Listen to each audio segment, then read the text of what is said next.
Americans throughout the region are safe and our interests are represented to the fullest extent.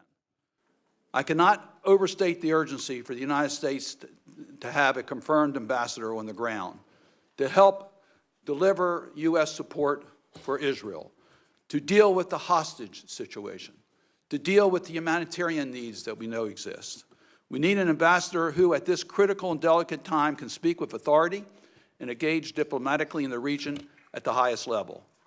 Secretary Liu's experience, gravitas, and political acumen makes him eminently qualified to serve as the U.S. ambassador to Israel, but methodically planned and carried out.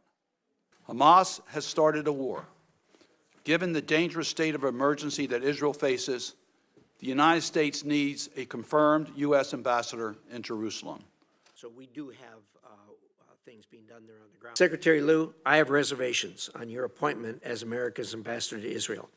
Not only will you need to support Israel as it responds to these attacks, but also as it contends with the enduring and indeed existential Iranian threat, which I think is an underlying and foundational issue here.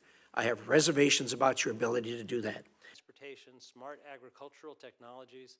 To me, this whole thing's about Iran, and holding hands with Iran under the table doesn't work for me. And I'm deeply disappointed that you issued that license, deeply disappointed that you didn't tell us about it, deeply disappointed that you misled us in July when we had that meeting. And my time is up, Mr. Chairman. I yield, underwhelmed and unpersuaded. Helped Israel become a member of the OECD.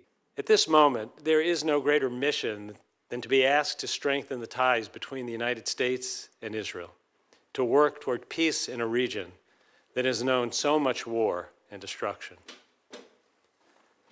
The savage attack demands the condemnation of the world, and President Biden has made clear that the United States stands with Israel in its efforts to defend itself.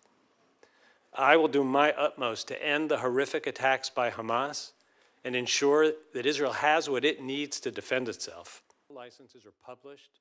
Specific licenses are not. I want to be clear.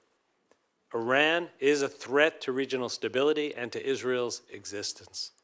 If confirmed, I will uphold President Biden's commitment to deny Iran a nuclear weapon and warning to the region that anyone who's thinking of taking advantage of the current crisis, don't. Israel and Saudi Arabia when this war ends. Tell me a little bit about your view as to how you keep these normalization discussions alive during a time of war. Mr. Chairman, it is going to be a challenge until this war ends for people there or here to focus on the day after. But I deeply believe that those of us who have responsibility in this area, as I will if I'm confirmed, have to keep our eye on the strategic objectives.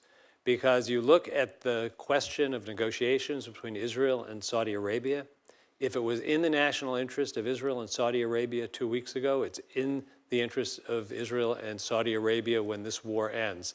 And we're a critical part of that conversation. Do you believe that the Biden administration should continue to restart the JCPOA talks?